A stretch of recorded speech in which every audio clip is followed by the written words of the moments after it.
Ողջույն բոլորին, այսօր միասին բացահայտելու ենք, թե ինչի տարի է լինելու 2026 թվականը։ Ըստ չինական հորոսկոպի, մեզ սպասվում է կարմիր հրե ձիու տարի։ Ինչ սպասել նոր հովանավորից։ Պատրաստվեք արագ փոփոխությունների եւ հետաքրքիր իրադարձությունների։ Կարմիր կրակեձին արևելյան հորիզոնում կբարձրանա 2026 թվականին։ Այս տարին, որը խոստանում է լինել դինամիկ եւ լի անակնկալներով, կսկսվի 2026 թվականի փետրվարի 17-ին եւ կավարտվի 2027 թվականի փետրվարի 5-ին։ Ինչ սպասել այս արևելյան նշանից։ Չինական աստղաբանները կանխատեսում են, որ հրե ձիու տարին կլինի ակտիվ փոփոխությունների շրջան, թե դրական եւ թե բացասական։ Այս ժամանակահատվածում հաճախ տեղի են ունենում կարևոր իրադարձություններ, գիտական հայտնագործություններ եւ տեխնոլոգիական առաջընթացներ։ Այնուամենայնիվ, պետք է պատրաստ լինել անսպասելիի եւ անկանխատեսելիի։ Արևելյան աստղագուշակության մասնագետները կանխատեսում են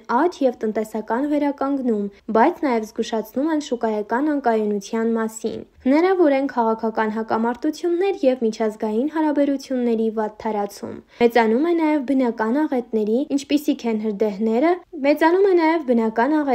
ռիսկը, ինչպիսիք են հրդեհները եւ երկրաշարժերը։ Հրե ձիու տարին հաջողություն կբերի նրանց, ովքեր կարողանում են արագ հարմարվել փոփոխություններին, ցուցաբերել նախաձեռնողականություն եւ գործել վճռականորեն։ Այս ժամանակահատվածում կարևոր է պահպանել լավատեսությունն ու ինքնավստահությունը, ինչպես նաեւ հիշել բարոյական սկզբունքներն ու արժեքները։ Դե ինչ, այսօրվա համար պատրաստել էի այսքանը, իսկ եթե ձեզ հետաքրքիր է, թե ինչ է սպասվում կենդանակերպի յուրաքանչյուր նշանի 2026 թվականի ընթացքում, ապա հետևիր ինձ, որպեսզի բաց չթողնես առաջիկայում սպասվող նմանատիպ հետաքրքիր տեսանյութեր 2026 թվականի մասին։ Մինչ նոր հանդիպում։